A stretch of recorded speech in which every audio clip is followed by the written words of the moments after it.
vin ni kal zelang lal pan min shwai zelanga zoram thim cha ber sukyang turin zoram kongres lo chu an om lo in zawai in chibai kan bu le chau kan hriat angin hei kumin kum to phi in thlan pui alo ni don ta a chumi tan chuan political party frang te in pu cha dan po angai nom mup ta viawa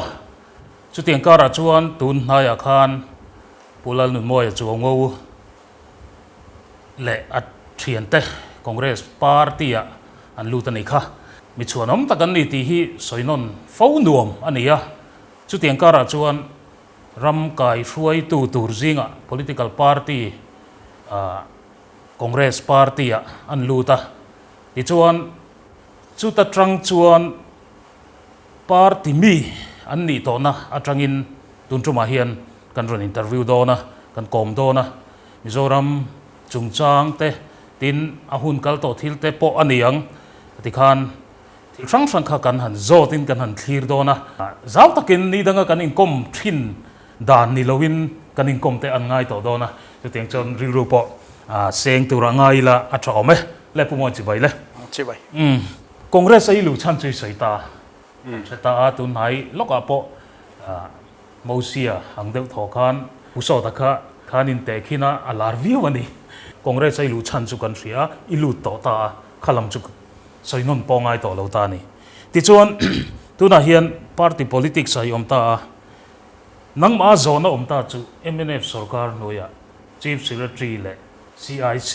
te ilo ni to ta ti chuan khang hun zong te ngai tu khan engwangin nge MNF a hian ilu lo ti le Gujarata tuna prime minister tenen inin thona ti khan puneng mo chen thilin ti hawa inin thretra in karpo prime minister party BJP congress a ilut boxia ti lai zona pahnia kha abak ju ka sailanga chulai chu kan zop ko ngal teng che ne sarkar na thok tei chu political party on big nei thiang lo kan ni sarkar na thok kan ni lai chuan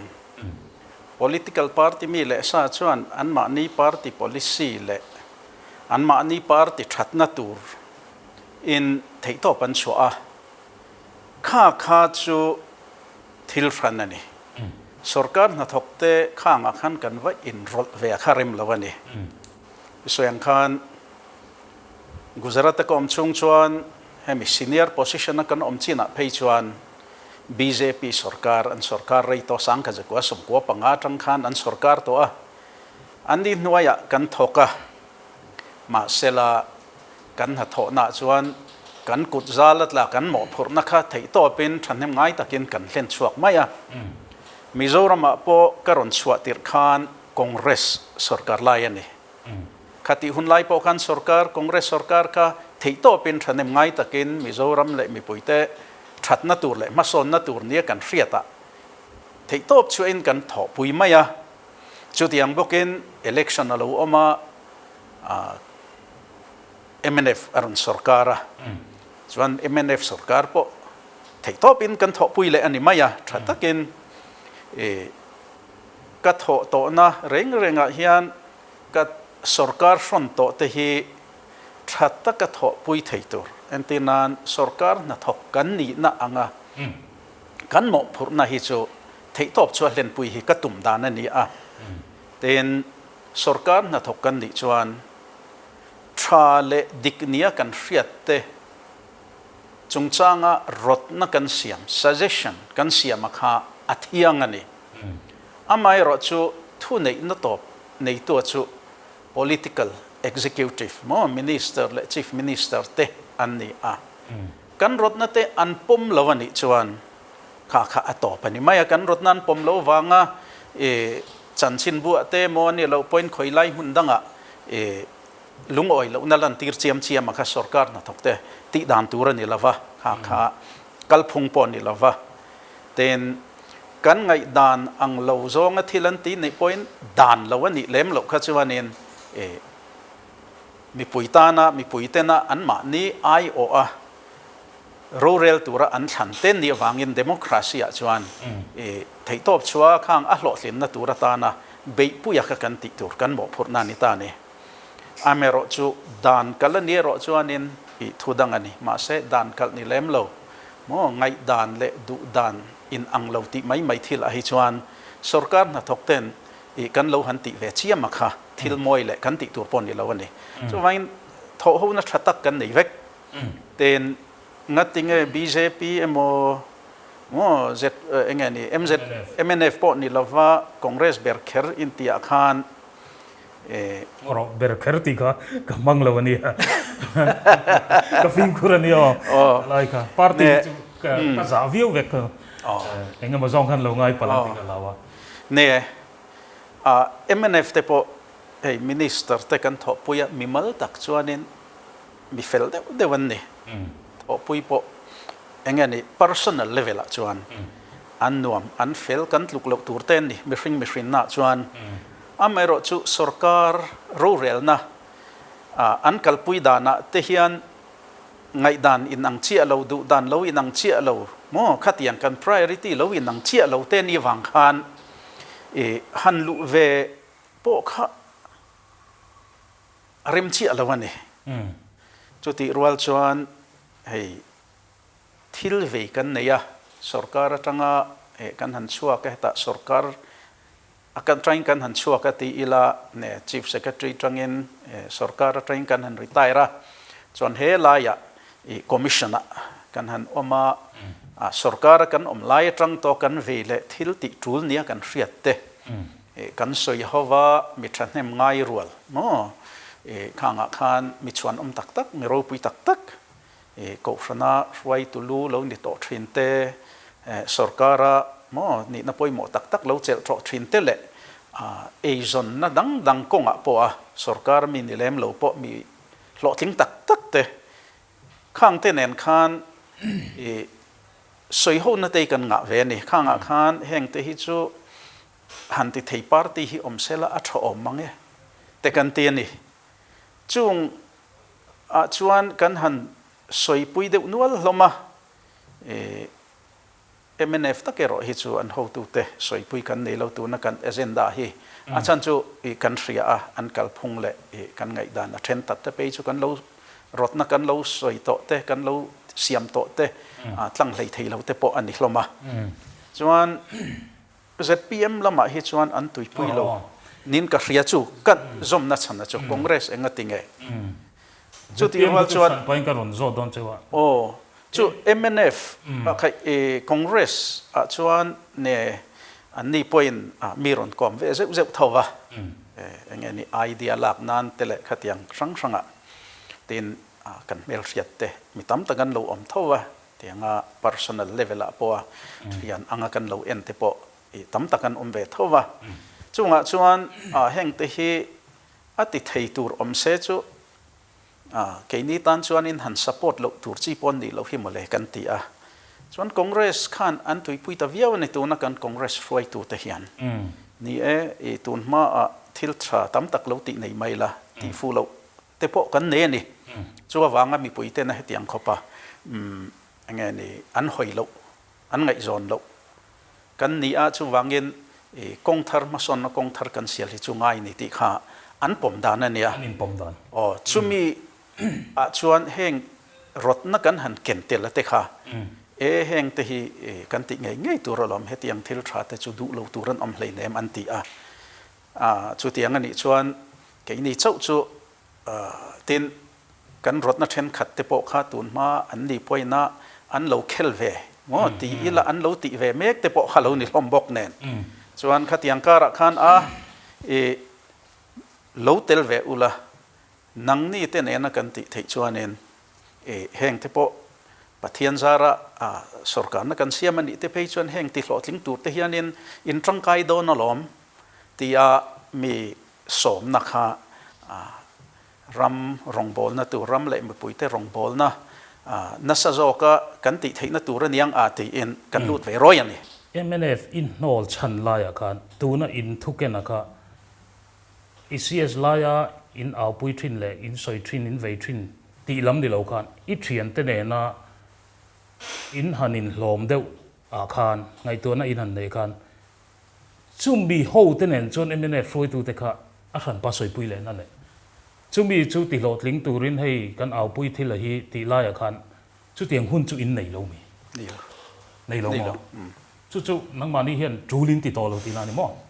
hoi her enin an basic kan nei lem lova khatiang kalpui tur khan chu wang jok chu ne le ti chuan khalai kha ka sai duwa panina chuan ZPM hi an som chewa nang po an som chewa unau te po kan lo in ron kho manga chung ko te po kan lo in ron kho manga an tia ti te tin chu tianga chuan politics lam hi cái ní chuan ti ve lewila ati ti ang chi te ti ang kha ta ni chulai ka ra chuan ZPM in nol chana khan nola congress in lu chan le bok ta ni tu na ka zo na nga yang che ka kha nga khan tu na in au pui thi la kha eng tin gen don son cheu ti le dong song ve ve ta chewa congress in thlang ta jok ti na lo ni nge an dong song thatok lo cheu ti ka ZPM in nol ti kha chu adik chi alwanga ni politics lu ve hi mi mal tak point ka chak lawa ten kan chung ko po hian a traber don mon le tun lai kan politics khel dan kal phung ten en hian in ti kha ania chu wanga ti lo ni se te po kan han ti ani kan chung ko in ron khom na po kha ani dan phung tak ania amai ro chu ko soyan khan kan ve ve si tum aya nasa sa ten kan lo soi ve ni ngai thape ho jing hi chuan khatiang kha ani reng box sia wang le chu congress lampang tena heng te chu a tha lom enge du lo turanam leinem an han tian phur tak viawa khan mi han phur pui tak viawa le a heng te chu kan ti tum reng te po tam tak hi omalom an tan ti ta ka khan ngai dan kha a in thak ve ta dewa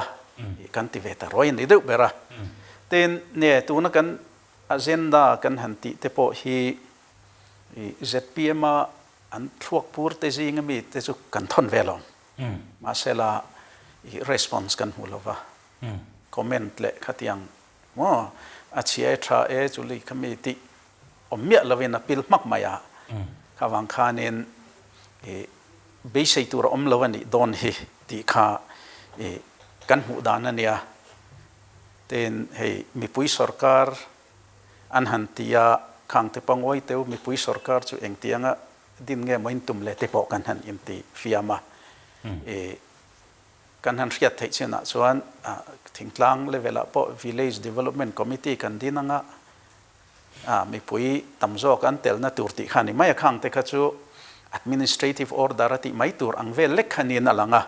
kha ka ke ni chuan atok kan ti lawane chu wangen village council reform kan ti mi pui te thu nei na mo phur na le sum mo an ma ni khwa le mi pui te ma son na tur na atam theng beran tho thei na tur atan chuan dan manga thu nei na pe ka atul kan ti ani achan chu administrative order te chu chief minister voi khata lung oi lo chuan a hei chu i tha ka nga tianga cabinet amo an soyanga an tha ka nga kha tok dera amai so dan mo act manga ti ni chuan chief minister le cabinet te nan du nan ti dang lam ngot thei lawa heta assembly legislative assembly an ron kalanga amendment bill an ron pulu tanga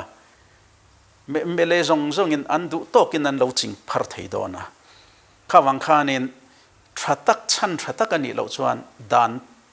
te chu ti danglam mai thei pon ni lawa ten ti danglam po kha chan thatak mi pui hriata mo enge ni soifi na le justification fail ta kom lo phei chon ti mai thei ni lawa chu wangin mi pui hne na thu nei na te mo phur na te mo kan pe don ani chuan dan mangati nge he tul ni ti kha kan mu dan ania ma se kha kha chu tulan ti lo nin ka ringa khatiang ani wang khan a an ni ho lama hi chuan in inga even sui la wang kan ti akati ta an ni de bere decentralization of power thu nei na semzai kan ti kha tu na in thil han au pui le reform in han soi hian ko thui tel ta chu ati thei tu om chun le dong song thei tu wa in riat party in lu ta ti nan ta ni chuan a chiang ta in ka ria lai ka riat khalai politics ka riat ka duwa i pui pon an thadu in ka ringa party politics kho ve lai zong lu ta a tu na ka soi zong khan top post tel thei khopi ni oma politician tele sarkar na thok high level chin te tin heta noi chin te poni an in kar zong song thil hi i mu thel lawin ka ringa chung lai chuan mana sarkar na thok mani lo ka sarkar na thok sang takha politician ini don ta chulai chuan party politics a ilua ram fuai tur ilu hian kei chuan hei hi ka ti ve lawang ti hi chung ngai tu na tang chot engei nei ti ka hre cha keina kati ve lawang kati chu hlem hlet na thil a hi kati ve lawang ti hi ka lu puya chu ni maya ten chu tiang ti ani lo na tura ta na ruah man na legal framework kema mo administrative framework khatiang siama kha kan lu pui chunitane and enila corruption ti bo tura mo malak na tur machhop ti te po kan tel vekani antinan restricted tender ngan riat la te khatiang thil dang tam ta go omani kan agenda li sa khan khang ho kha kan ti hlo tling ani chuan Mizoram a hian corruption hi atlakok don ani ti hi ka mu dan ani a tin village council reform te po ani nataka chuan corruption bo na man ro tang kai lu tuk turin ta ni achan chu tu na chuan village council te kha thu nei na sang ta kan peng kan ti rol khan mo phurna accountability mo khamia kha akeng tel don ani tin chumi atan chuan mipui transparency kha vantlang in kho makha apoi mo em don ani thu poi mo khotlang huap thil reng chu vantlang in kho ma phartel zel turin dona chu wangin aru karala tunla ya khothen khata khotam taka chon village council thale fel an nei chuan mi puita nan that pui mai ne mi puita pon thil kal mo an khochanga enge mason na nakal ti te po an thretra ma se village council that tok lo na chuan mi puiten an riat pui manglavin mo sum tam tak sen na oma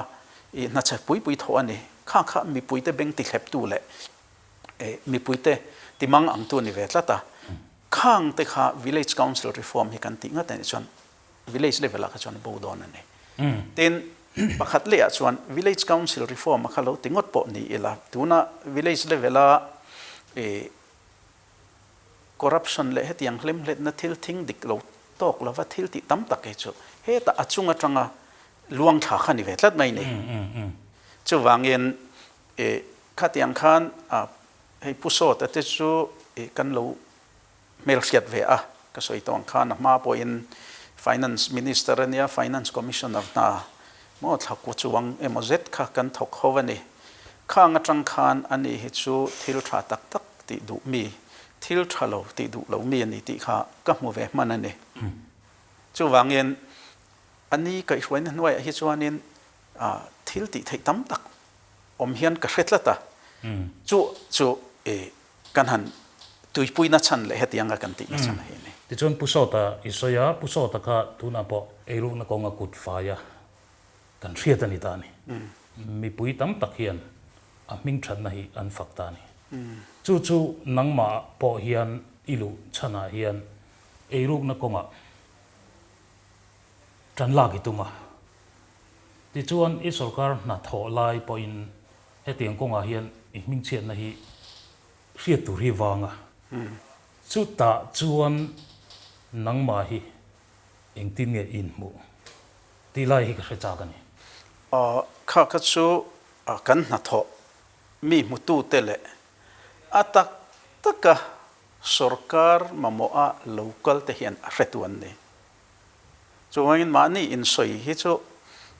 mo mani in fakle saking hala eng ban bet lawan tia kha adika ni lo min ron dor to tu te hi kha ka chu khami chung chang chan asoi thei tu turan ne ka zo na ka ru pakhat om mang bokin in ron changa mizo pa tak mizo pa ho ina thil kan soi hre thin ma ni in fak na koing hoi zong a hi soi kan hre thin kha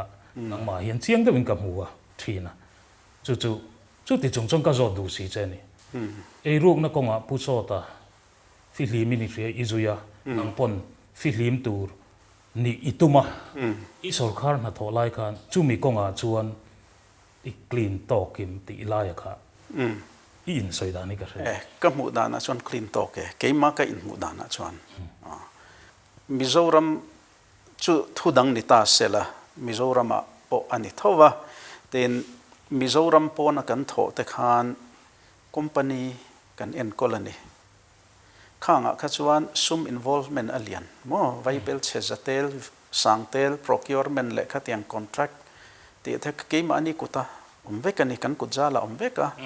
ten ke ni ang CEO managing director na lo thok te pe ka chu kan mo phurna kha ani chiang le zwal ta ne khang tianga te khan khang tiang entinan contract kan in pek le englawa khan na khat poi kami maltan lok poi nei kalangai lo khatiang contract kan award ten khunglai chuan hei festival ni khwa mo Diwali kan ti anga te fruit basket mo thei ro te le khatiang te le pangpar te nen ti han an ron ti a kha khan ti dan phung ania khatiang ba ka kha hemi mi contract te mo engemo hlok na an nei tur thil kan ti sakte ne na tanga ka mu chu khang khani maya ba ka thil dang mo in terms of monetary value money ti ang chi zonga kha mo paisa ang zong hianin kalangai lo reng reng chu adu chuanin Gujarata zukjong ro se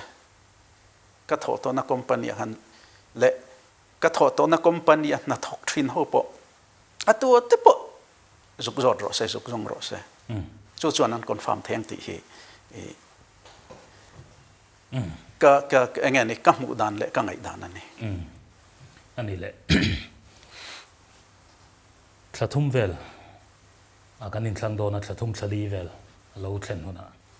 lo tling ta la congress ai sarkar ta sela minister ining ngei do na ti chiang renga oro nang ma ngai dan lam ka chu ron sai bia lo la I lo a chiang reng ta chuan tu na kan thil soi kha hi ka ngai poimo em na chan le ka zo phone na chan cheu chu ei ruk na ina ramati chen na sa je hi khovel hian na muwa Mizoram ma pokan mu chiang ani chu wang chuan ani le sarkar nai tho lai te le I ton hriat zong zong atang khan corruption le politician te inkar puan hnuai thil har sataka hriat har si contractor te nen an inkar har sataka hriat har si bengina hriat document mu turam si lo min timut thil tir hlei thei lo mi pui tam tak mu thil tir hlei thei lo va zo a document mu torom si lo hi soi om thin ta ni chu tiang puan hnuai thil chu eng tin nge in fai tang ti lai hi ruam man na in nei Fiat ti acha kom em chu taka chunia mo kan agenda kan tia khan reforms agenda kan tia hian a chiang via wanga a chan chu dan zom lo pal zuta dan pe hel na kong kan sial chop atang khan chiang maya chu wangin khatiang dan pe hel na te dan bo chiat na dan kala thil tia kha kan ti lawang ti kha kan ron chop chua chu ni ta ni khang kha ati lo dan tu ra po kha kan rotna khan tel vekani oro ka zo na lai kha khalai kha thil chiang sa lo ni ta in tum le thil te kan ka zona lai chu politician i lo ni anga minister po lo ni ta la contractor te ani emo khatiang mi sang te ne na an in kara pun hnuai thil in pek ton na atanga ram fruai tu te lo lian thur mel mu hi mi tam takin clear dan kan nei ta ni chulai chu man chu har box ya chu mi ti re tur chuan enge ni engman ruang em man in tumang ti lai kha ni ka zona kha iman thiamin ka ringa chan po har mai ni leve chu ta ka chuania ke ni chon dan kan zo mang dan ang thlapin kan ti mayang khami ni kha chon kha e avai deuh thoina bo thei rethiam thovin ka ringa dan bo chiat na omawang ani mai khang kha chu dan entinan Mizoram chuan the Mizoram Transparency and Public Procurement Act tekan neya chuan chumidung zui chuan the Mizoram Public Procurement Rules tekan ne ni khang ka zom mai turania khang kha zomi la chu khatiang tam taka kha e abodon corruption hi chu pathianin mi hring asiama tanga tel ani wang hian avain khovel ramchang kang bera te po mi hring om chung hi chuan abo tak theilo ni bible apo entiklai man corruption hi abo lo ma se apoi mo achu a degree kha mo nasat lo kha ni ta ni tekhin nakasiam thina chuan in taksa in hliam he ni corruption level a chuan hetia vun pit hritheta mo in hliam hi chuan kan nun phung ati khai laklo chutiang bokin corruption te tham hetianga atlem te teng hi chuan in ram kal phung ram ma son na khatianga hi I ati thuan o phak lawani chuti rual ro chuan enge ni malpui ru ten tli amok hi chuan nun phung a khoi boi vek mai ni khatiang khopa corruption na sa ni chuan in ma son na kal phung hi ati boi vek chu wangin adikriya kha I corruption kan ti bo wang ti hi chu thil theilo tlukaniam amai ro chu ram calcium ti boi khop ram le me poite ma son na ti boi khop corruption hi chu achik the ni ti hi ka mu dan ani a chuain khang ka chu ti nge kan tum tu ra po ngai ni chulai chuan politician te le mi puin kar hi ka zo don che ngala thil pani hi kong ni hi tu na hen Mizoram hen a zo me ka ni an hlo atanga ti ngai na om mi alo ti chiang reng ang chi longphur politics le thil dang zong te pokha keng tel fe kang Mizo society a helai kan in chet vel na hi chulai chu pakhat na pani na chuan chu tiang kal phung chu legislator te role tur ani chi alo ti ngai tu na nei hi tam takan om ta ni chunglai a chuan in nial na hi om reng ta elai politics hi ilo thlir fo to in karinga Mizo society kan nun phung le politician te in kara hian enge kaldan thaber tur hian iduanang tinai nia heng hi ti dan phung fel tok lo kan lo neya kan lo ti lak lo thil hi ni a voi le khata mo enge ni u tran to pa hi chu thil har saturani ma se zoi mi puite po kan in educator zoi kan ti niam thea nakina peichuan kan MLA te lakatanga khatiang thil be sei lo hial tur khopa mi puite hi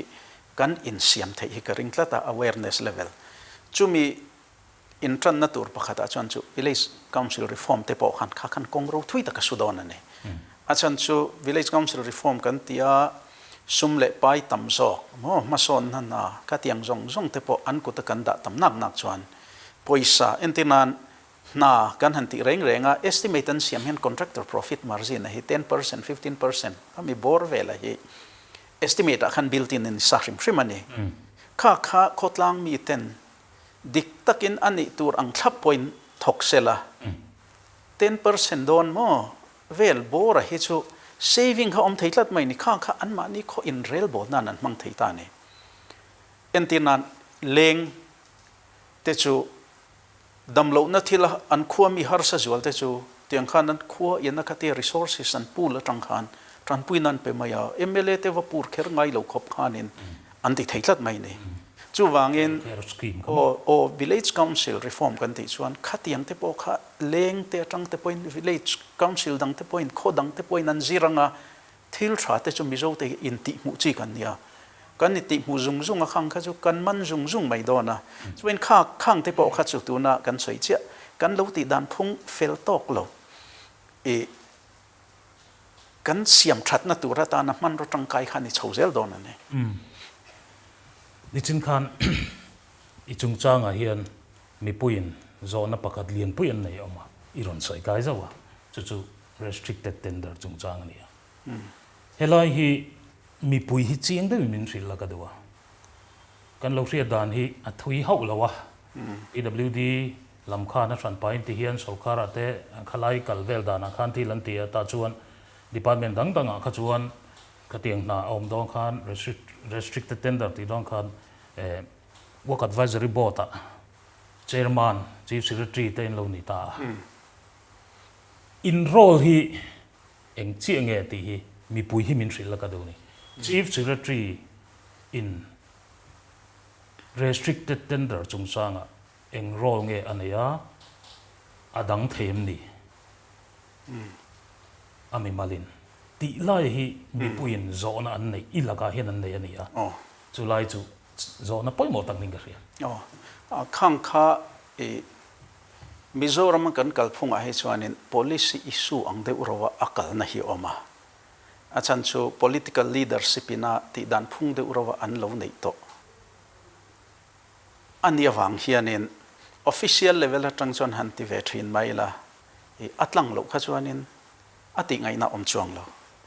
official level a chuan rot na te kan siam theya kan ti theya ma se kha kha pomani lo chuan atop ani maya thu top nei tu kan ni lo awangin then ni state works advisory board te kan tia contract award chung changa te po chief secretary hi chairman ani chuan kha ka chu non works department ho big tan mo works department kan ti PWD PHC le power and electricity te chu works department an ni wangin anron kal velawa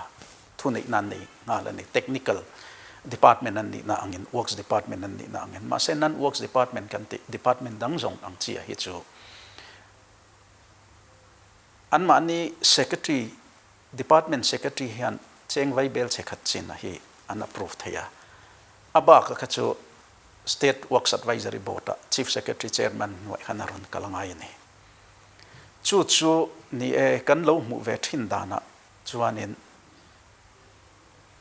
a phuai nuai hi tamane achan chu min thil diklo tian tum reng wang po ni lawa akal phung an man si alo le an thiam chi lo wang te po kha ania achan chu kha tiang tura train an ni lawa training la le experience exposure nei thapon ni lem lawani ma sen puten hi chu ke man di department in kan khoyang ti a he la ya permission te mo minister ten chief minister atangin mo eng lo lama permission ten lo lak kha chuan anti khangai ve ni chuan ni mun danga chuan ka soi to thowa henga te po hianin kan namdul mai chin hi atam em mai ni amai ro chu han pom ngai na om thlot lo te po hi om ve khang te ka zo ron ti thal re u te po kan in ti ta ne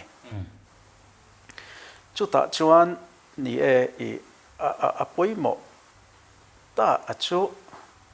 hei Mizoram chuan keima ni state sarkar suma mason na tho hi om meu lawani maching sertle ma zong kan lo ti ve ni mai central sarkar atanga sum kan don atanga kan ti de ve kan ni a chuan central sarkar ina suman ron sanction dana hian voi khata ron release ve kan ni lawa installment in an ron release ta a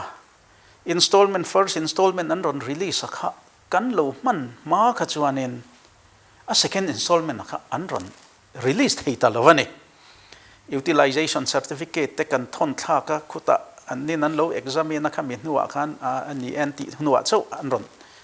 pek bel ta ni chuta chuan ke ni level a khan lo strict ta le ila in tender ti da na hi a phoi noi mai ti in strict takin entinan mun danga kan ti angin lo ti ila chu mason nak na kha kal don lo ti na ni ta ni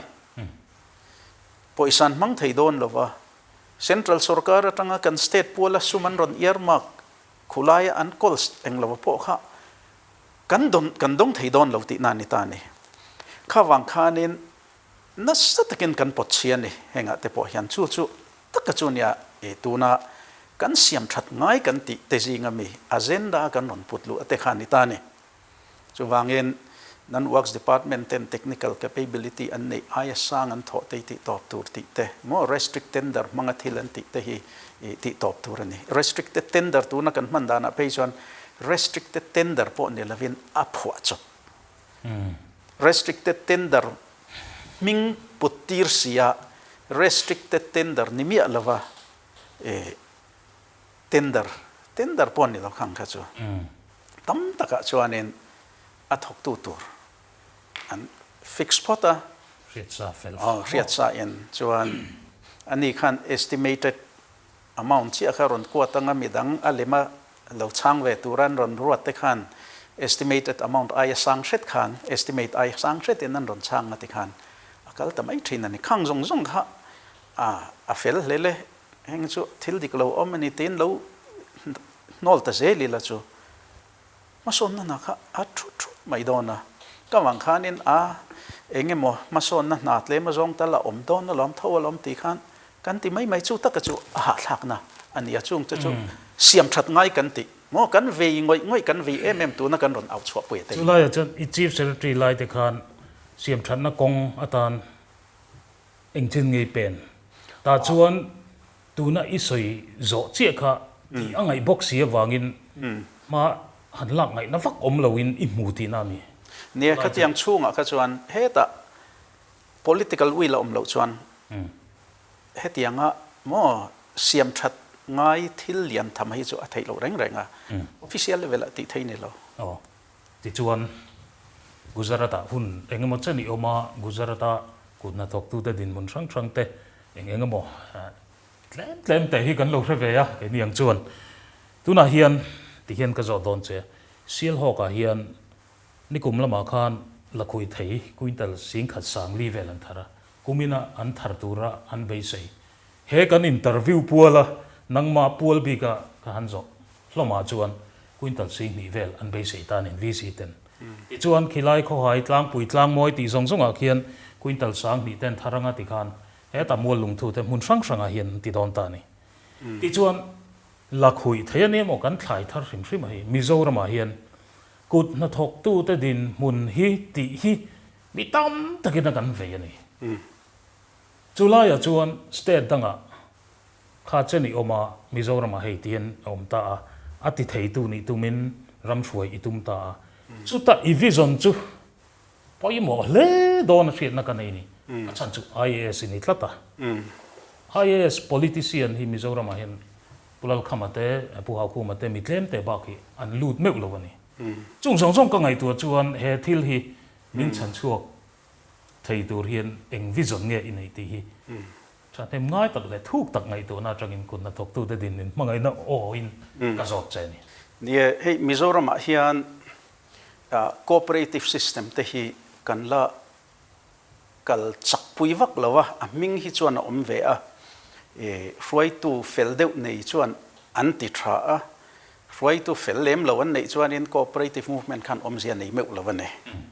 chu wangin hi kan strengthen a capacity building te kan ti a cooperation mo cooperative system a nasa zo kan kal kha apoi mo masa in ka ria a chu kan lo kut na thok tu te po trazo kan in paizon theina turte ten lo tling zo ka tho ho na trazo an nei theina tura tan te ten sarkar tan po ma walak pui sam khai na tur le central sarkar tanga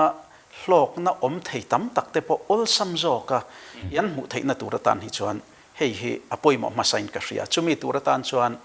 ne training te capacity building te akal phung te hi ti tak taka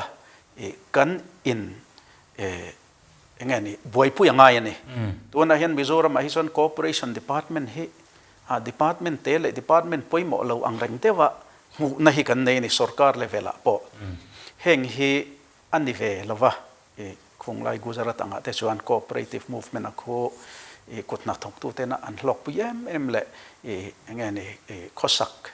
har salo taka hlotling taka ele barzan konga na an tho theina nghe ni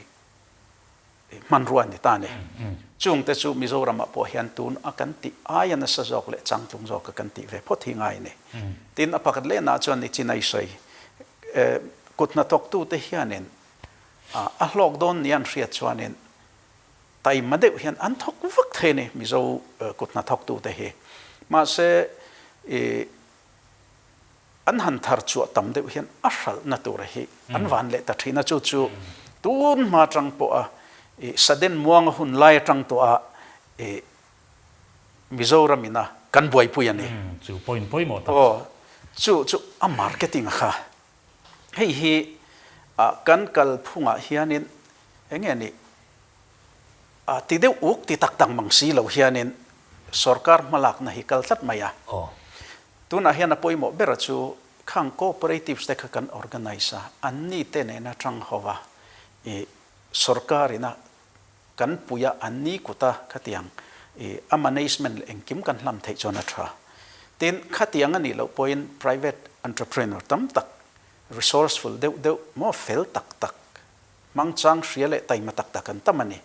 khang te kha an har sat na tlang puya chu sarkar atanga facilitation kan han ti ve hi a bei tham deuh thaina tin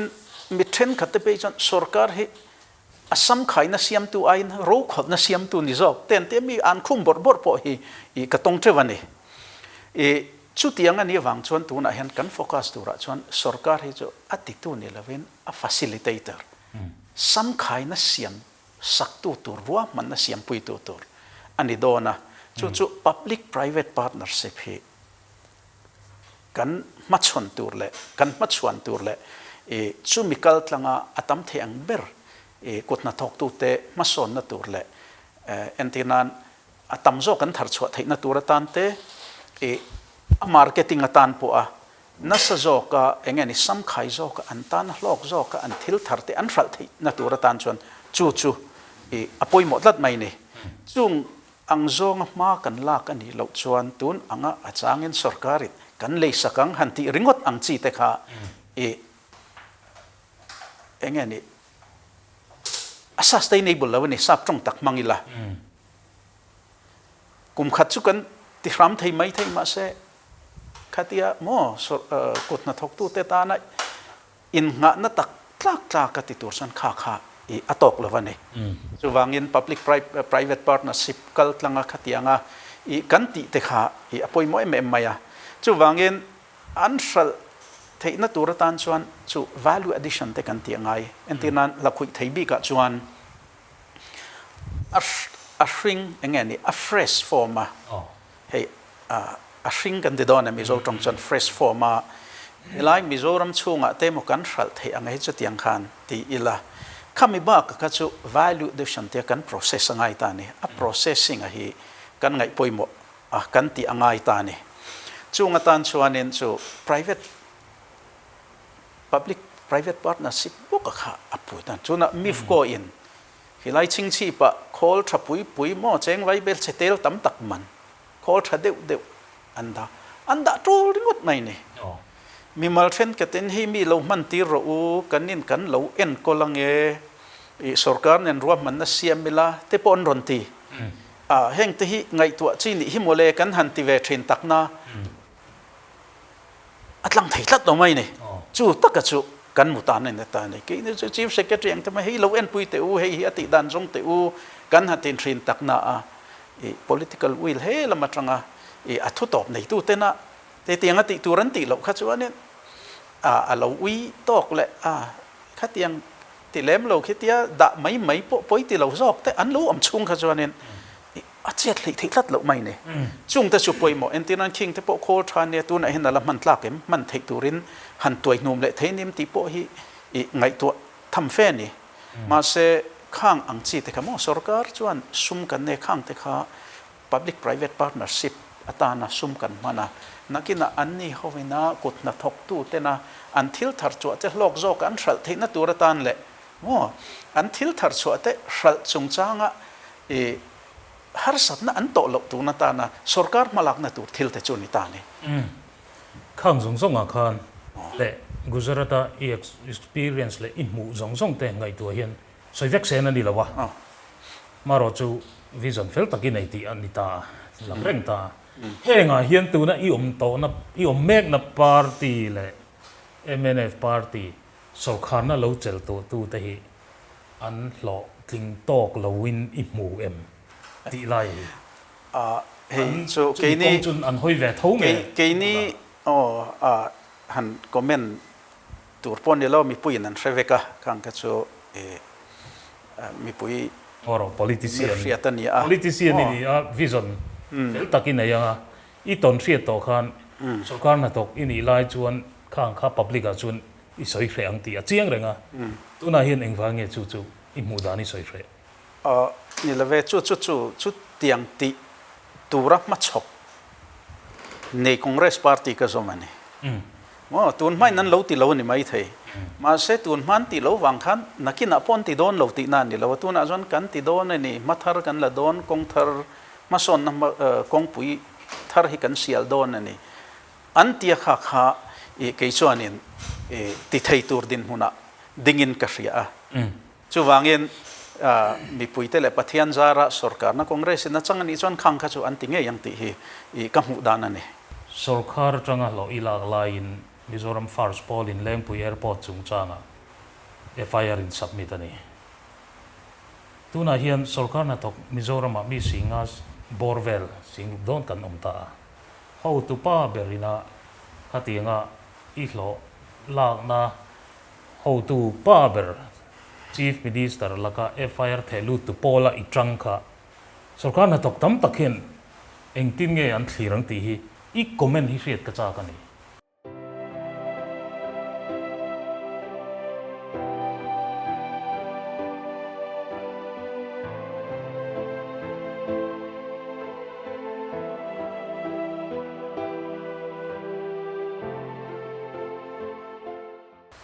khami chung chang khan ngai dan a enroll lova chu wangin Mizoram First akatel lo na hi chu ari tolam Mizoram First hin katel to lo isa thiam main ka ring mo le ti chuan tu na hian congress kha kan an soi lo thei lawa tu na hian thil pakhat hey all pension scheme kha an manifesto number 2 sub number 6 good governance ti hoi all pension scheme kha kan hutani kha kum no moi hian a cs lai hian adu vak lo ti hi ka ria kam mai chana chani sai ka remi lawa maro chu he thil hi mi ti po chu lo dik lo theya a lo dik theya he thil hi toi fel takin I mu dan frang de min sil la ka du ni kha chu kan omna party ten ngai dan nan lo siam to a chu wangin keima mim ngal ngai dan soi kha arim tha ka ti lawa e khang ka chu kan party ho tu tenen party chunga kan la soi yang chu I chan chin a hian ngai nom deuh mai o mani zan khan kan soyanga dar khat le minit somli panga le dar ni le chan vekara khan gujarat in omlaya mizo pa ini zia mizo nun phung mizo tlom ngai na kan han ti song tu lai khovela po heng hi ivona inau te ho te mizo khulai mi te I kai hrui thin dan hi I chung chang a hian engineer pakhat pension toin ron fak ani ngai nom khop maya chulai a chuan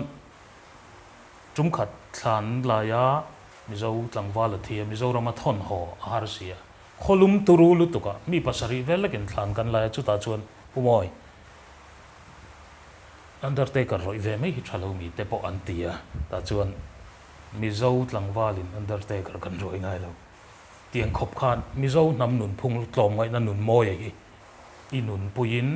I kalpui thina nangma po na satakin I vir boi ni ti soi tur tam tak zinga chu te chu kan soi choka helai I nun pui tlat dan lai le chulai thil thleng ve la chu ka riat chin toi te pi lama khan min ril zawla helai hi mun sanga state sanga mizo omte din mun te ngai to in I thil soi le chumi I thlir na le nun phung lai chu poi mo donin ka rek ka zep zau cha kani khami incident ta kha chu ne surata sangga zakwa samkwa panga ania surata deputy municipal commissioner in ka omlaya ni nge a chu ka surata plek mo ripui a len zok a then fai na zuk tho na khan ka zuk telve a chu milai chuanin kan engineer zir mi zo tlangwal ho kha an exam zo khatianga va in enge ni relax tura an kal kanal lian pui pui khung lai chona oma khamikama picnic ang dewa an vakal kha kan tlangwal pakhat kha tuya thlum ta lau maya chu chu anana khona nia chu chu vidya nagar walap vinay nagar bulmo surata tang chuan kilometer zale za chuang ani chu e khatiang hla khania chuan min ron frila an dc timaila collector le sp te ka fril ngalan police te po khan lo in detail an lo tingala kan an zonga kan han humai lo ma se tu ka kan muta a chuan ne thlan kan han lai kha khulaya chuan khating in an chung te kha le ma khosa kharsan ni wang khan kan in be pop renga a ke ni tan han boi pui ngai na pom lo ke ni tan ron kal ngai na pom lo chu wangin khalama khan a mi lo william sak mai ula chuan in rem chang da ke ni chu kan thei masaka kan ron chuk jok mai nge an ron ti wang khan khulaya roman catholic an father kha va beta thlan wal an lo nei hlawa chu chu an min phal saka chuan thlan kan laya ne khung lai khan thlan en kol zui lo thlan hlui ani ti po riat lo kha alo om tam mai kha lo nia rem chang de ulai tur kan ngai all lai tur ni kan riat han lai ve ringut mai ma se kuang te kan lai chuak tak siawang khan an ha dew kan nau te kha khatianga an han ti kha ne ma sela ne chi lai nam hi kan omlom ti kan ti mai kha ne ka chu mi zo tu te poi nan ti om kha nia ten ne mi zo na hi chuan chu thingtlang chuak kan nia ten kan no pan le kan han tlei rol tir a poa kan na kan tho thei ang nu le pa ten mi tho tira nang zong fatlum berinia tia mi duat liek lawa kan ti tur om kan ti thei om mi lo ti tir vezel na te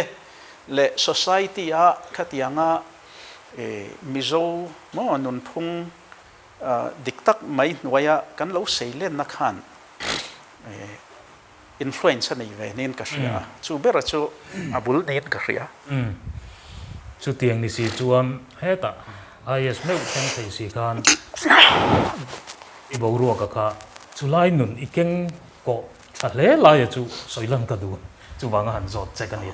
pandeu po khan i hoin lai hian tila department ten en po kan tia mizoram kan power din mun kan power policy mizoram corporation a power department le ti te po kha discussion te kan nei to ta ni helai hi tuna in party invalu hian sarkar hian congress party hian in ti puyem ti te nang mana i ngai tu an le i vision helai bor hi eng tin nge an lo don son cheu te mo chung lai chu hriat ta chawng ta ni nie adika khang te po kha so ke ni na reform ti ngai ani ti kan han putlu te zinga mi chu ni a chuan ne mizoram hi power sector hi ne ka lo tho rei ve to na ni wang hianin akal phung hi kan hrechiang ve a chu wang chuan mizoram a po hian ti ve thei tur ti ngei nga ya hi kan mu ve ani chumi ti tur chuanin malak te po hi angai ka tia achan chu hei power a that lo wang hianin nichina kotna thok tu te ham that na chungchang kan soi te po kha a in kai noi ta vek mai ne so building kan han ruam man ve a he ta ground floor noi basement a te chuanin cold storage te po siamila hetiang kan kut na thok tu ten eng mo thai an thar ho wang lai a fresh kan e sen chi alo te po hi lo lai la khang kan cold storage sa kan dai la a rem nu akatia market mi ten an lei thei tura chop chuale ni se ti te kha ril ruwa oma ma se chu mi kan han ngai tu a rem chang don lo ni ti men riat tir tu chu power supply ni lat mai ni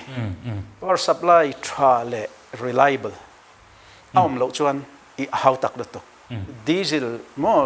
genset backup genset a ti don chuan a how tak lu to ka eng ti kong main commercial in available don lawa chu wang chuan in power supply tra hi kan mamo a then chung chu ke ma ni na a generation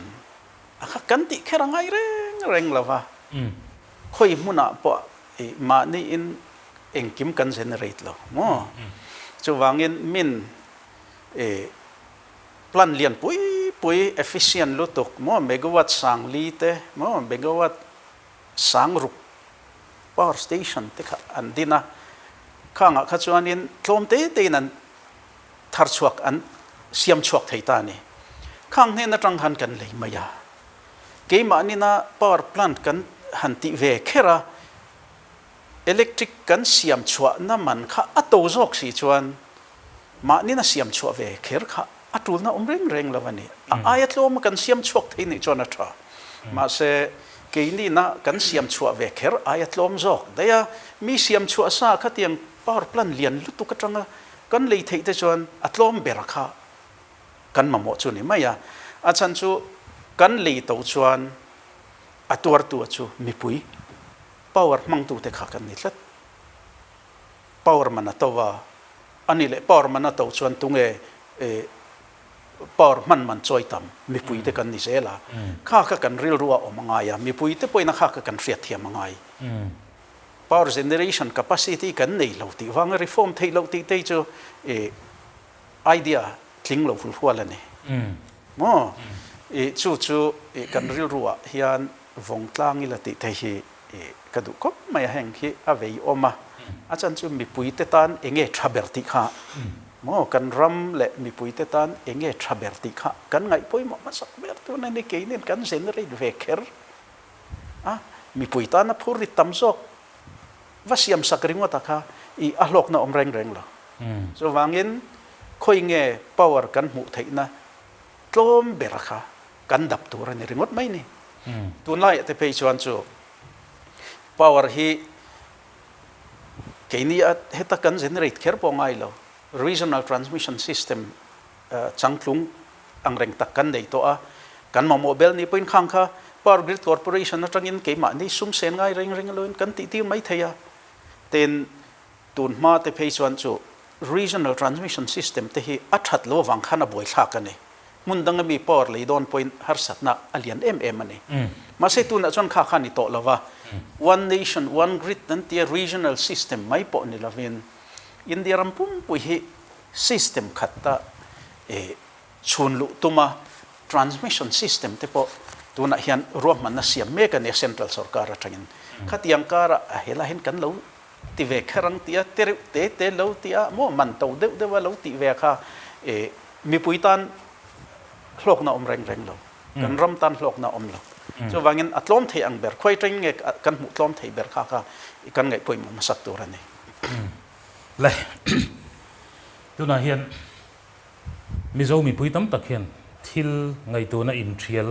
pani lian deuh mai hi oma chu kum som thum sarkar state kan ni to nuwa po kan din mun hi heti mai hi ani chu wang chuan state dang hi kan uma ti hian kan din mun hi aniam lu tu kan ni ti le ma son na hi tam tak oma hi an mut fu du lawani ti ang chi bor india na hi om renga chu i kha chiang hle in karinga tu na hi iom na party congress hian trong kam nal deuh mai hian trăng puina ti hi an ron soi chuak bok ta chu trăng hi chu pui tur ti lai hi mi tam tak pon an poma amaro chu an local to dan te tuna sarkar lai kal to dana te thil tha tam tak an ti cái ni chuan mu reng mai la thilan kalpui tam tak fu lo le thalo hi tam tak omani tipol hi chu kan lo mu ve box hi ni chu lai chu idin hun to le tuna idin hun atanga I thlir hian ram mi pui ne na hian chu enge I comment hi mi thiam tak ini awangin ta recha kan ni ne chu trang pui na ti hi chu ne kha Israel Khan Congress Party President te point an soi fia to a hei hi tun ma NLP te anga poisa sem ang chi kha ani lawani trang lo na chu pui ngai na lo kan pui don lo atia I chu wangin hei hi chu adang lam don ani ti hi kan riat la na thain ka ria a tun ma in an lo ti fu tok lo helai hi an lo rap pial dewani ti te ompo ni sela tu na chon ra bit dik jok le changtlung jok tukin rammason na thok tu rin in buat saya chu wangin kha kan ringam tu ra kangai chu ke point ka ringam then confidence kan ei bok atak tak hi engani ram hi an thlen pui don ti hi ka mu dan le ka ngai dan ani kha trong kam lai ka chu ti khan I comment ta ni tuna ka zona zo ka chu kum som thum chong state kan ni nu ti bor le ma kan son lo ti bor vela in hian na lian tak ko mai ram din hun I thlir hian engani I comment ni ma son na chu a om te mewa a mai ro chu hei aya na sa hian ma son na hi chu thleng thei tur ani ti hi ke poina kami mal ngai dan ani tun ma kan roi tu te le sarkar kal to te I vadem na le khatiang thil ni ran lo hau la vien kan potential hi chu kan thleng lovani kan sum sen tam dan le khatiang ngai tu in antinan ma son na ru rel kan nei te po hi abi tham deuh ti hi chu mi pui tlang pui mu dan ania chu ke ma mi mal mu dan po ni mai ro chu khami han kan cheng reng tur ani lova mathar lak na tur oma ti dan thar in ma son na hi tu na hen kan thok don ani ti hi eng party point ron ti sela chu ke chon kan welcome tur ka ngai ni ti chuan atom nan mi ring hian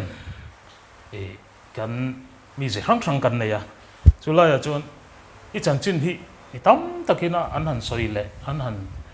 ti ni khuwa po hian heta